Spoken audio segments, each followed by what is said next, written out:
As I was looking around, it was May the 19th. I was looking at this, and I saw the title as I started, and the Sunday School Quarterly next week, as I told you this morning, I guess they did that, kind of got these things mixed up a little bit in my mind, but after a minute, it didn't take me long to separate them. But Jesus is the supreme authority. That's our Sunday School lesson, and I guess then I thought for a minute, for a little bit as well, that maybe they could have used better scriptures. But I'm not sure that they could have. Maybe they could have, but there's a lot of scriptures that deals with the authority of Jesus Christ. And this won't be in the lesson, but I've been listening to a man on the radio preach about, and his title of his series is "Let Me Tell You About Jesus." And he's been on it for several weeks. But he said he talked about the rich man that wanted Lazarus to go back, eventually to go back to his brothers to tell them not to come to the place where he was. Abraham says, they have Moses and the prophets. They'll let them hear them. And he points out that in the Old Testament, Jesus was there. Jesus was in the Old Testament. Sometimes just in types and shadows, sometimes in, I think he called it, it goes with the epiphany thing. Christ epiphany, Christ something, and then there was other things that the ways he could. But one of the times that Christ, he felt like that Jesus actually was in the Old Testament, was in the fiery furnace. He said, Nebuchadnezzar said, I threw 4 in. There's 4. I threw 3 in. There's 4 down there now. And he said this, the form of the 4th was like unto the Son of God.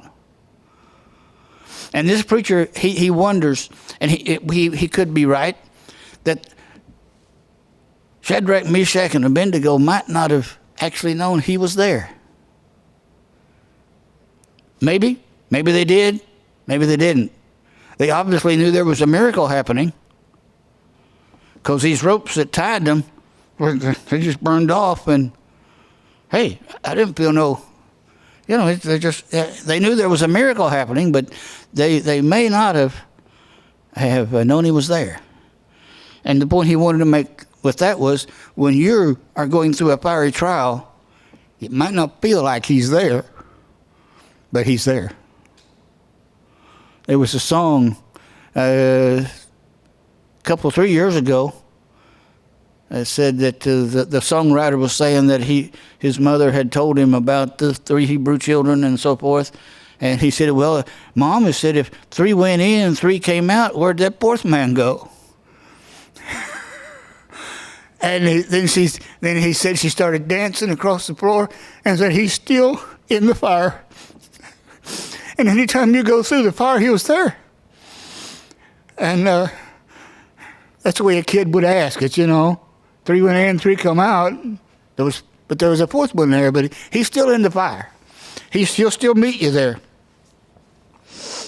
So, I'm going to have to clean my glasses off, be able to read now.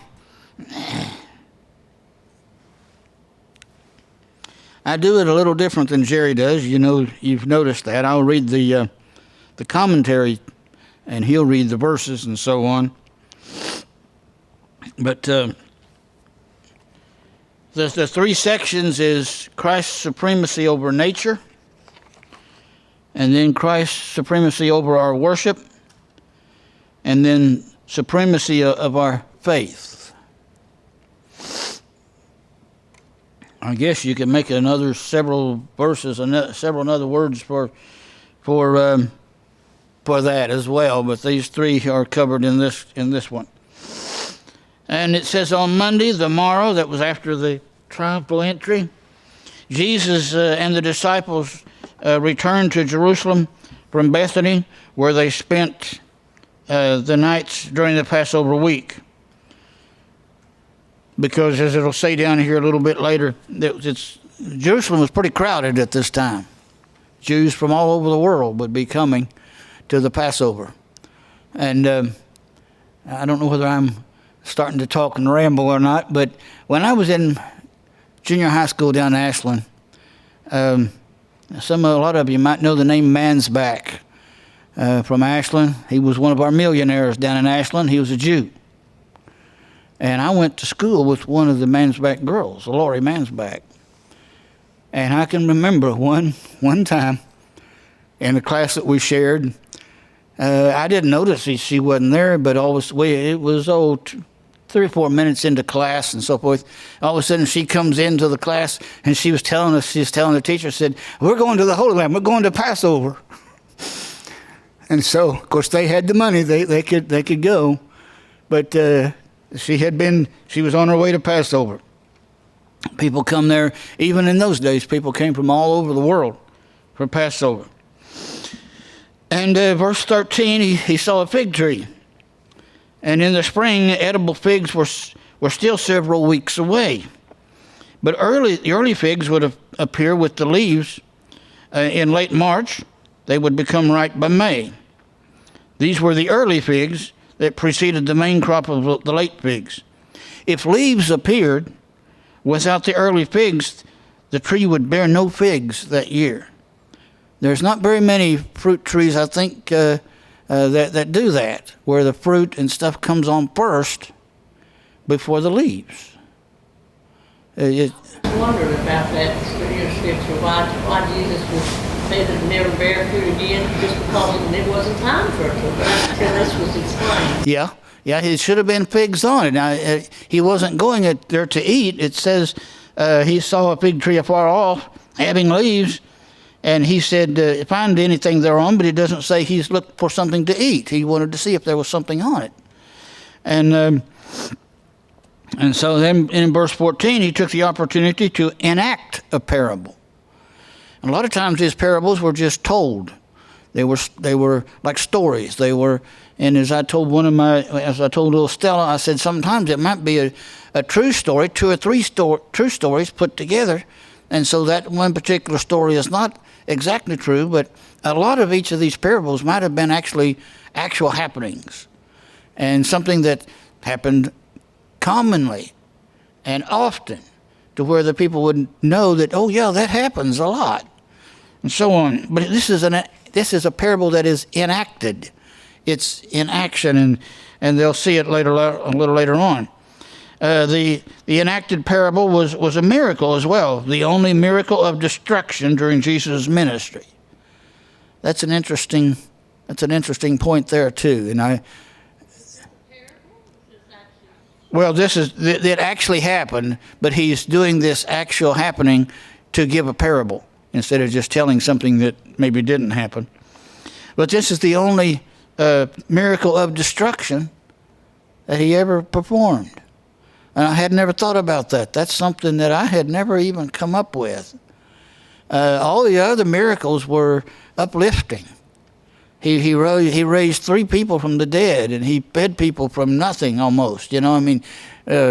Essentially nothing, and a huge crowd, as I'm saying. The 2 of them was mentioned this morning. He walked on the water, and he healed lepers, just by just speaking it. And all kind of, the blind he gave sight to, and crippled people that could walk again. All this was beneficial, but this was a destruction thing. Now, I'll put in this, I don't think it's in the lesson, but the fig tree is one of the symbols of Israel. And he's going to use this as talking about, it says, probably be in the next, in the worship thing, to kind of parallel it a little bit. And just as the tree was barren, the religious leaders in Jerusalem were presiding over barren religious practices. The tree had leaves and should have shown fruit, but instead the tree was barren. It's a symbol of the barren condition of the nation of Israel. And Jesus showed his authority over the barren tree as an object lesson. There's another word to use there, Sandra. An object lesson to the disciples of his authority over barren Israel. An object lesson. And I put a little note here. I'm afraid there's a lot of churches today that are actually barren. And sometimes people say, well, we don't know what we might go through. And I want you to make sure of this. Don't get persecution and tribulation mixed up. The church could suffer persecution at any time, even in America. But the tribulation, I believe, will be out, and we can't be in heaven having the marriage supper and be here during the tribulation as well. But on the other hand, another thought as well. Individuals, I've known of individuals that have had a lot of persecution in America, and maybe some still are having a lot of in small groups having a lot of persecution in America.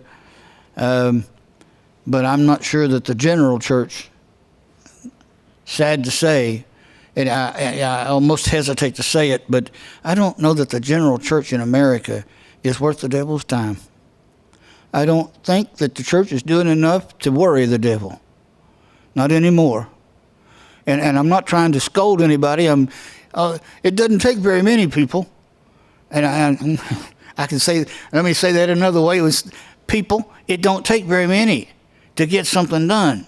If you begin to do something, the devil won't like it, and you'll begin to see his resistance. But if we just sit back and kind of coast, well, it don't matter. Okay, so Jesus' supremacy over worship. And so the cleansing of the temple was sandwiched between the two sections of the fig tree narrative, an arrangement that Mark used to link the accounts. And this man that's talking about, let me tell you about Jesus, he talks also, and I'd probably have to do a little bit of research, the interruptions that Jesus had. There were several times he was interrupted. I don't remember whether Jairus came and spoke to him or sent a servant to bring him to raise his little girl. But you remember, on his way to Jairus' house, that's when the woman touched the hem of his coat, the hem of his garment, and he stopped. He was interrupted. But he had one that he wanted to, because Jesus wanted to say, hey, I'm doing this, but I'm gonna show you what to stop for, and so forth. If I could think of the one thing, I'd probably tell you, and you'd understand a little better. But the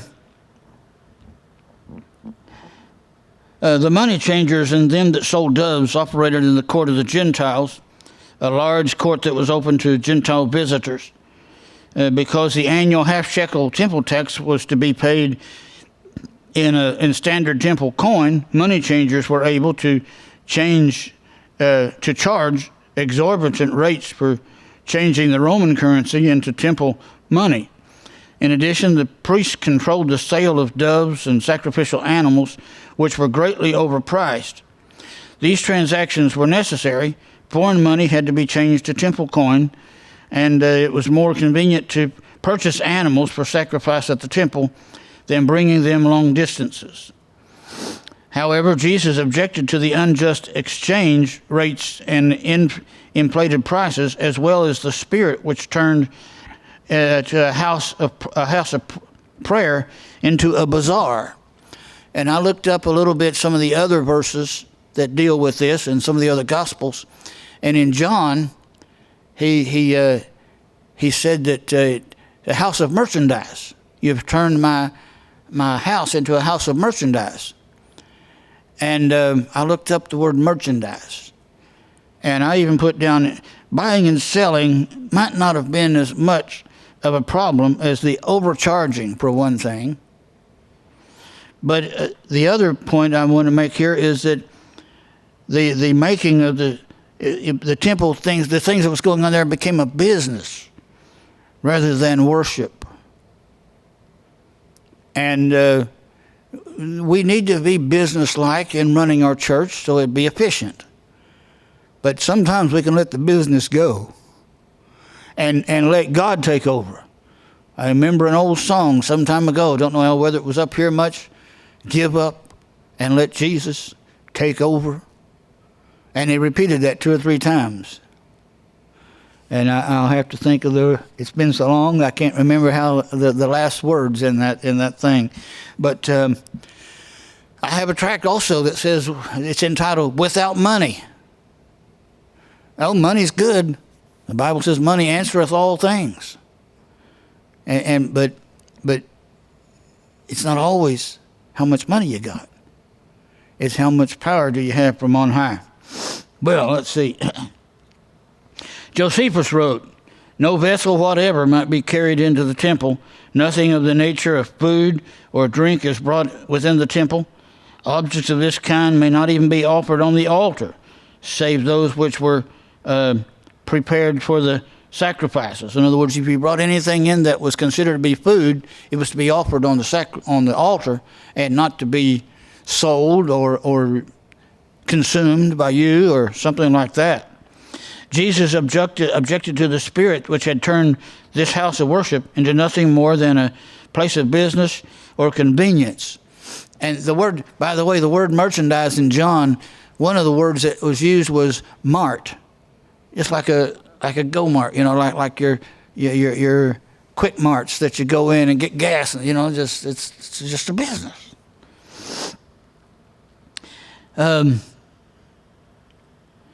Verse 17, Isaiah had described worship in a house of prayer, that had described worship in a house of prayer for all people. And that was in Isaiah 56. But when they dedicated the temple in Solomon's time, Solomon's prayer says, when people come from afar to pray in this place, they planned for other people to come and pray in that place. He said, answer their prayer when they come here. Whatever they ask for, give them their request. And I'm sure this is not exactly truth. It's a lot of, I don't know what you call it. But King Arthur is supposed to have had a sword named Excalibur. And in the stories of things like that, Prince Valiant was the one who received that after Arthur died. And as I understand it, one of those two had taken that sword to Jerusalem and had it prayed over in the temple. Now, it may not have happened. That may not have been at all. But the point is that people did that. They brought things to the altar for God to bless. And it's a place of worship for all people in Isaiah there. Instead, dishonest merchants had made this place of worship for the Gentiles a den of thieves. A phrase from Jeremiah 7:11. In this house which is called by my name is this house which is called by my name become a den of robbers in your eyes. And certainly the overcharging was bad, and so there's a lot of that. But Jesus' supremacy over our worship, we're not to get the things that are in the church house. We're not to put more emphasis on those than we do on Jesus. He is the supreme authority. If we have Jesus in our eyesight, if we keep our eyes, like the song this morning, turn your eyes upon Jesus. And I've always liked that one phrase in the chorus, the things of earth will grow strangely dim. And I've had that happen. And we need to have that happen more often. The things of earth just grow strangely dim. You got problems. Oh man, if you look at the problems, they can get big. But if you got Jesus in your sight, well, it's not as big as it used to be. It doesn't seem to be as big as it was. it shrinks. It gets the fearsomeness of it loses. It's just not the same. Anytime that a person meets Jesus, he's not the same. After he's met Jesus, he's not the same. Verse 18, these were the reasons, there were reasons for the scribes and chief priests to fear him as a threat to their economic and social interests. The audacity of his actions in the temple humiliated them in the eyes of onlookers, and the raising of Lazarus won him widespread acclaim among the public. And the crowds at the triumphal entry showed that all the people were turning to him, and they didn't like that. They had their own agenda. We're going to lose our power. It says in the rest of this little comment here, it says there was good reason for the Sanhedrin to fear that Rome would come and take away both, as they said, our place and nation. In other words, they were considering it their nation. In a sense, they wasn't, Messiah was going to come, he was going to come, but he's not here yet, so it's still ours. It's supposed to have been Messiah's anyway, whether he was there or not. And back before King Saul, it was a theocracy run by God. And that's what God wanted. There's several kings that honored that and so on, but here it seems like they've gone away from that. Well, we're the religious leaders, and so it's the way it ought to be. I mean, it's religious and so on. So, of course, they didn't recognize him as being Messiah, but because they felt like they had a good grip on it themselves. A little bit of selfishness there. Now, the supremacy of faith. And then they returned and saw the fig tree withered up. The pattern for Jesus' ministry during his last week was to minister in the city during the day and to spend the night in Bethany. This was common during Passover week. There was not enough accommodations, as I said before, in Jerusalem for the crowds of pilgrims. On Tuesday morning, as they returned to Jerusalem, they saw the fig tree dried up from the roots. And they were amazed at how quickly that it had happened. Now, obviously, a fig tree that didn't have the early figs, most of the time, I guess it continued to live. Maybe for 2 or 3 years. I don't know. But it wasn't the case here. This story is one of Mark's interrupted accounts, which began a narrative inserted in a related event and then concluded in the original narrative. In other words, he's showing his authority over nature. He's showing his authority in the temple, and he's wanting to also use it together to show his authority over each one of us and our faith and so on. The cursing of the fig tree narrative is interrupted by the cleansing of the temple narrative, and so on. The two events share a common theme: Jesus' authority to judge. He's going to be the judge on Judgment Day, and he's going to be the final say. There's a lot of times I've noticed this, and I come across this. Maybe the Lord was showing it to me. I don't know, but there are people who have a case and they lose it, and they appeal it to another court, and they lose it and they appeal it, and they've sometimes appealed it completely to the United States Supreme Court and lost it. But there's a higher court, and it might be that some of those will be exonerated at that court. There's a lot of men, there's a lot of people, I say men, I guess it was mostly men, as we generally think of it that way, the murderers and so forth. And then they have someone come and they get saved in prison. I have a couple of tracts at home that speaks about that. And they still had to pay their penalty. They still had to, the death penalty was in effect. They still had to do that. But it was a different kind of execution than otherwise. Jesus' authority to judge. The cursing of the fig tree is an enacted parable explaining coming judgment on Israel for her failure to bear fruit. The cleansing of the temple shows Jesus' judgment of the religious leaders who failed in their responsibility to lead the nation righteously. And he was giving them some judgment now and telling them, I have authority. And but we could go all the way back to his first miracle, to use the word that he used there, my time is not yet. You could use other scriptures where it says, in the fullness of time.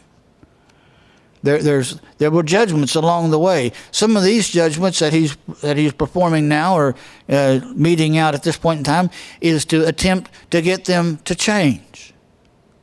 In other words, hey, we've done it wrong, so we need to repent and change. And then the final judgment will be different than the judgment he's giving now. But verse 21, Peter he called remembrance and said unto him, and behold, the fig tree which is withered away. Matthew added the surprise response of others, how soon is the fig tree withered away? Jesus taught two lessons with this enacted parable. On Monday, the cursing of the fig tree gave an object lesson on the emptiness and hypocrisy that had begun to permeate the Judaic ritual. And I've thought a lot over several years about formalities in church. And I've come to the conclusion that the formalities themselves are not wrong. I've heard a lot of preaching against formalities, formal services, getting the order of service and handing it out, things like that. But that's not always wrong. It's when the formalities take precedent over worship. We went to a place, I think I can call the name of it. We went to Salvation Army, and they would hand out an order of service. Yeah, this was the call to prayer and a call to worship, and then there was the welcome. The commander would get up and welcome everybody, and then there would be this and that, and a certain song was listed on your paper to turn to, and so forth, and then a certain one would come and take offering at a certain time, and if there was going to be a testimony, it would even be in that as well, and all the way on down, a special song would be there, and they like to have the title of the message for the minister, and they put that there. And Mother was saying to herself, she said, I like to shout. She said, I wonder, if I'll be okay with this. Well, about that time, there was somebody shout. So she said, okay, it'll be all right. They had it down. This is what they'd planned. But if God had something else, they was going to do something else. And I know another time we was there, again, they had their program give out, but I'm guessing some of you have done this too, but in the Salvation Army it was a little bit more special. All of a sudden, one of the ladies got up, one of the soldiers got up, and she went up on the platform, and she took the Salvation Army flag. We might use the Christian flag, but she took the Salvation Army flag and pulled it out of the stand and began to march around, and we all marched. That wasn't in the program, but it was what God had. And so the things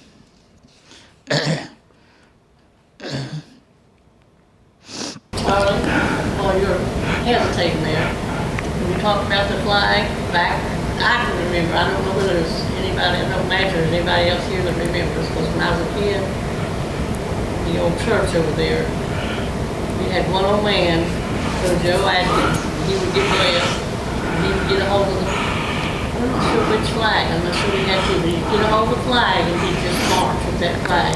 Yeah. White around the church. And a lot of times other people would just get into it and they'd follow him and they'd march around the church. It was a blessed time. Yeah. Oh, yeah. Put it back and put it up. Yeah.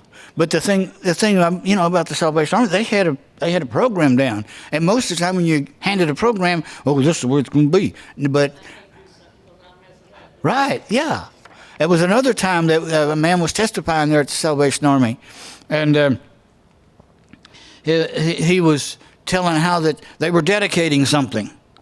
People come in from territorial headquarters. And they were big shots, coming in there, commanders, commissioners maybe, coming in, and it's dedicating something. And they had a song, and they was getting ready to sing a song, but the sound wouldn't work. I couldn't get it to operate. And he said, well, I think I know why it won't work, because I have a testimony. And he got up and testified, and when he sat down, the machine worked. So that kind of said so. But the hypocrisy that's become into this. On this Tuesday, the parable provided a lesson on effective prayer. Effectual prayer requires faith in God. The events recorded in Acts show how well the disciples learned this lesson on prayer. We go through the Gospels and we say, how can they not understand? How can they not understand? Maybe we ought to start reading Acts a little bit as well, because they seem to have learned a lot of stuff by the time we got there. From the road between Bethany and Jerusalem, the disciples may have seen the Temple Mount in one direction and the distant Dead Sea in the other direction. You can probably see both at the same place, is what they're saying. As he was pointing to these landmarks, Jesus could tell them that a person that had faith could say to this mountain, be thou removed, and be cast into the sea. In other words, see this mountain? And you could cast it down into the Dead Sea. And so that was visual, another object lesson-like thing. And it would happen. In Jewish literature, a mountain was a symbol of a great difficulty. And we still think of that as a mountain as being something that's really difficult, and so on. The rabbis described a person who mastered seemingly impossible a subject as a mountain mover. I think we still use that one too. We still use that term too. This guy's sometimes we say mover and shaker. But he's a mountain mover.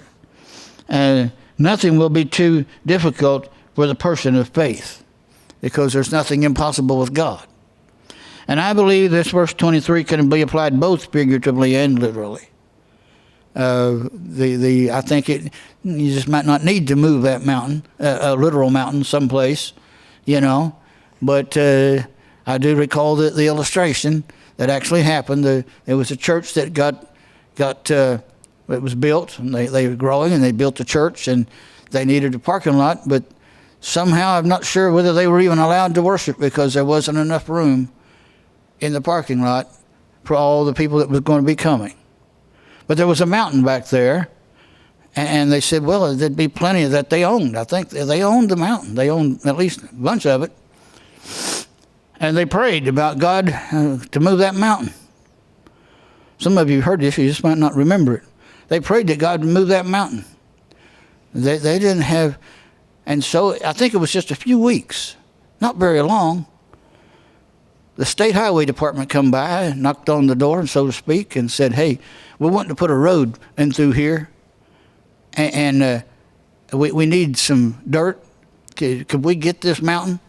And so God sent them, and they sold the mountain, and it was moved, and they had a parking lot.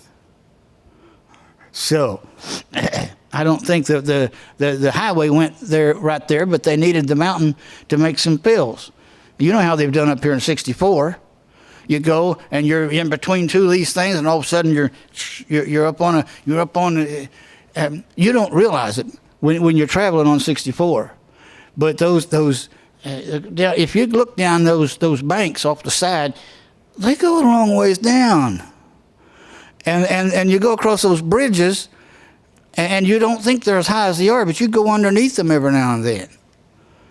Linda was a van driver, and we'd go out under some of these bridges, and it's always scary to go under them. It's almost more scary to go under them than it is to go over them, because is that all that's holding that up? And they're not like 45 and 50 feet high. They're 100 and 200 maybe foot high. They're tall. they're oh buddy. But I think mountains can be moved, and they actually, you can actually do that if it needs to be. But most of the time it is a figurative or a spiritual application, and things that are very difficult to handle, for us to handle. It's nothing for the Lord. He just... Verse 24, when the disciples faced the great problems of the coming years, they were to ask in faith, nothing wavering. That's James chapter 1, verse 6. And God would answer. So many times we waver when we pray. You know, what about that illustration of that there was no rain and they was praying for rain, and going to come to the church and pray for rain?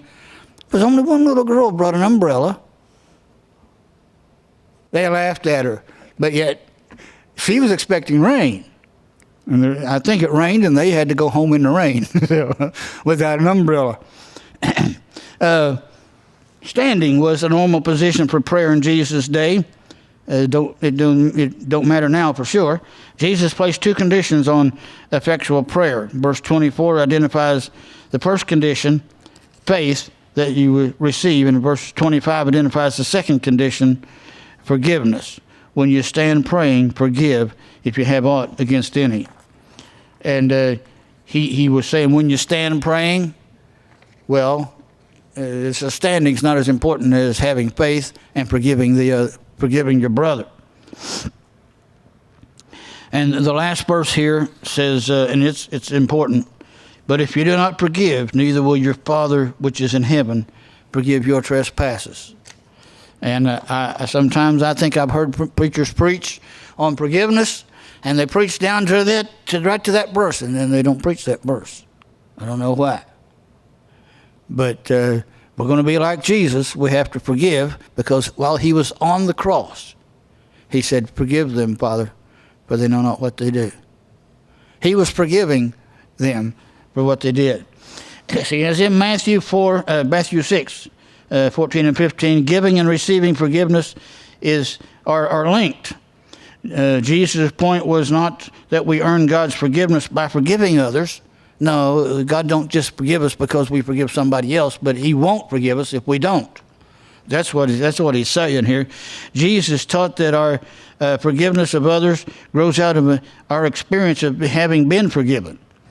In the message of the parable of the unforgiving servant in Matthew 18, the fact that the servant would not forgive showed that he never fully understood and experienced forgiveness. He didn't understand what had happened to him. And so, well, hey, you know, he didn't appreciate it. And by appreciating it, I mean he didn't grasp it. He didn't get all that he needed to get, understand it all. He had taken as a right what can only be received as a gracious gift. And that's a gift we can give anybody, is forgiveness. Since prayer is an expression of our relationship with God, the person who has never truly experienced forgiveness, as shown in his unwillingness to forgive, is not in the right relationship to pray in faith. And so he's telling us that we need to forgive as well. And he has the power and the supremacy over that. I will add this just a little bit here. I come up with some of this. I don't think it was me altogether. I keep saying that, but it's easier to say I sometimes instead of explaining all that. But it came to me that we must forgive. And we can't wait for somebody to apologize to us to forgive them. Now, there's another word that's used called reconciliation, and that takes both. I've said it here before. We need to be willing to reconcile with what they have done to us, but it's more up to them to reconcile with us than for us to reconcile with them. Now, I'm not saying that to kind of fix it to where they won't be able to. I say you should be willing to reconcile. But forgiving them is one thing. And you can forgive somebody and still not be reconciled with them.